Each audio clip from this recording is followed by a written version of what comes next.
اعوذ باللہ من الشیطان الرجیم بسم اللہ الرحمن الرحیم اللہم صلی علی محمد و آل محمد و عجل فرجہم۔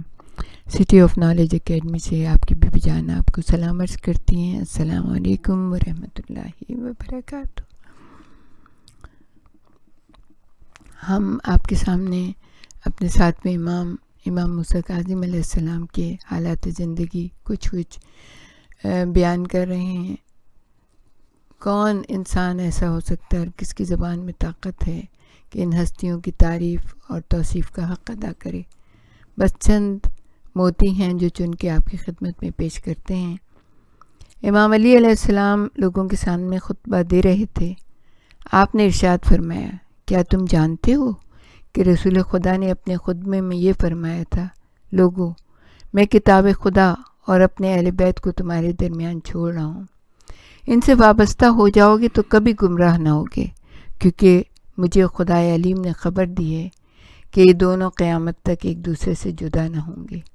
یہ سن کر عمر بن خطاب غضب کی حالت میں کھڑے ہوئے اور عرض کی، اے اللہ کے رسول، کیا یہ چیز آپ کے تمام اہل بیت کے لیے ہے؟ فرمایا، نہیں، یہ صرف میرے اوصیاء کے بارے میں ہے کہ ان میں سے پہلے میرے وزیر، میرے وارث، میرے جانشین اور مومنین کے مولا علی ہیں، اور علی کے بعد میرے بیٹے حسن، اور ان کے بعد میرے بیٹے حسین، اور ان کے بعد حسین کی اولاد سے میرے 9 اوصیاء ہوں گے، جو کہ قیامت تک یک کے بعد دیگرے آئیں گے۔ وہ روئے زمین پر علم کا خزانہ، حکمت کے معدن اور بندوں پر خدا کی حجت ہیں۔ جس نے ان کی اطاعت کی اس نے خدا کی اطاعت کی، اور جس نے ان کی نافرمانی کی اس نے خدا کی معصیت اور نافرمانی کی۔ ابھی مولا کائنات علی بن ابی طالب کا بیان یہاں تک پہنچا تھا کہ تمام حاضرین نے بیک زبان کہا، ہم گواہی دیتے ہیں کہ رسول خدا نے ایسے ہی فرمایا تھا۔ اطرت رسول سے مراد رسول کے 12 جانشین ہیں۔ رسول نے اپنے بعد لوگوں کو حیرت کے عالم میں بلا تکلیف نہیں چھوڑا ہے، بلکہ اپنے اہل بیت کو علم و ہدایت کا مرکز قرار دیا ہے، ان کے اقوال و اعمال کو حجت جانا ہے اور ان سے تمسک کرنے پر تاکید کی ہے۔ اب ہم آپ کو بتائیں گے کہ مختصر سا کہ امام ہفتم کی عظمت و جلالت کیا ہے، آپ کی عبادت کا کیا عالم ہے۔ حمد و ثنا و تیرہ کاظم امام تھا، پیش خدا رکوع قعود و سلام تھا۔ ابوالفدا کہتے ہیں، حضرت امام موسیٰ کاظم بن جعفر بن محمد بن علی زین العابدین بن حسین بن علی بن ابی طالب نے بغداد میں ہارون کے زندان میں وفات پائی۔ آپ کو سندھی بن شاہق کے زندان میں قید رکھا گیا، لیکن حضرت امام موسیٰ بن جعفر علیہ السلام کی خدمت میں سندھی بن شاہق کی بہن معمور تھی۔ وہ آپ کی زندگی کے بارے میں نقل کرتی ہے کہ حضرت زندان میں نماز شب بجا لاتے، عصر تک نماز میں مشغول رہتے، اس کے بعد نماز مغرب تک اپنے پروردگار عالم کا ذکر کرتے۔ حضرت امام موسیٰ بن جعفر علیہ السلام کی عادت یہ تھی کہ آپ اکثر خدا کی حمد و ثنا کرتے ہوئے وقت گزارتے، اس کی عظمت و بزرگی بیان کرتے، تا آخر شب دعا میں مصروف رہتے، پھر طلوع فجر تک نماز پڑھتے، اس کے بعد نماز فجر پڑھتے، پھر طلوع خورشید تک اللہ تعالیٰ کی حمد و ثنا میں مصروف ہو جاتے تھے۔ جب سورج کچھ بلند ہوتا تو آپ استراحت فرماتے، زوال سے قبل بیدار ہو جاتے، وضو کرتے اور پھر عبادت خدا میں مشغول ہو جاتے۔ اب دیکھیں کتنا سخت تھا وہ قید خانہ جو سندھی بن شاہق کا قید خانہ تھا، اتنی اذیت دہ وہ قید خانہ تھا۔ اس میں امام کس طرح خدا کی یاد میں مصروف رہتے تھے، خدا سے رحمتیں طلب کرتے رہتے تھے۔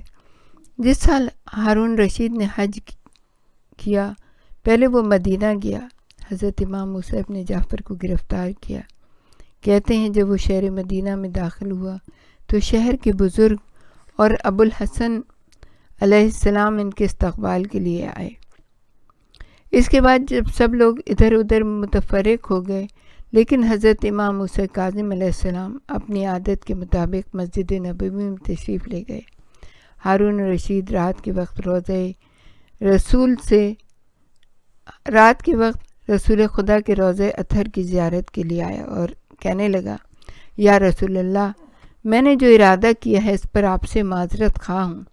یعنی میرا ہدف یہ ہے کہ میں آپ کے بیٹے موسیٰ کاظم کو گرفتار کر کے زندان میں بند کر دوں۔ اب دیکھیں کتنا زیادہ جسارت کہ رسول سے کہہ رہے ہیں کہ میں آپ کے بیٹے موسیٰ کاظم کو گرفتار کر کے زندان میں بند کر دوں، کیونکہ وہ آپ کی امت کے درمیان تفرقہ ڈالنا چاہتے ہیں۔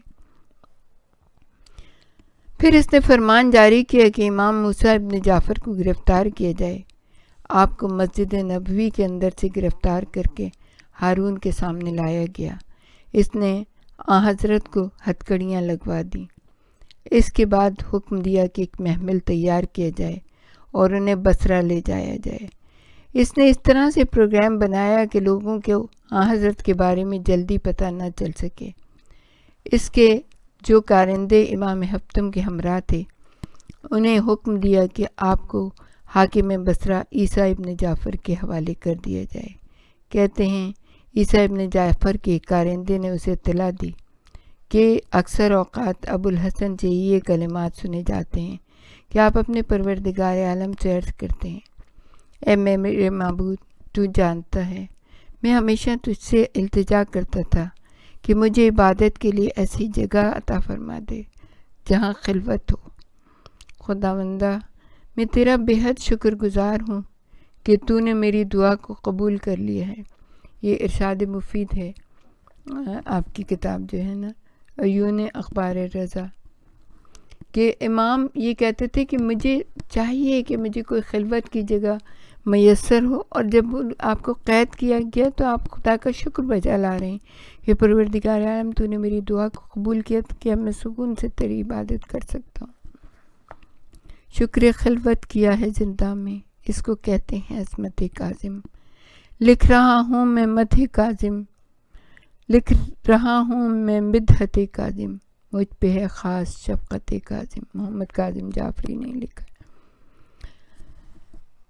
کتاب مقاتل طالبین میں مذکور ہے کہ عیسیٰ ابن جعفر جلوزی نے ہارون رشید کے نام ایک خط لکھا کہ موسیٰ بن جعفر علیہ السلام کو مجھ سے تحویل میں لے لے اور جس کے چاہے حوالے کر دے، ورنہ میں انہیں رہا کروں گا۔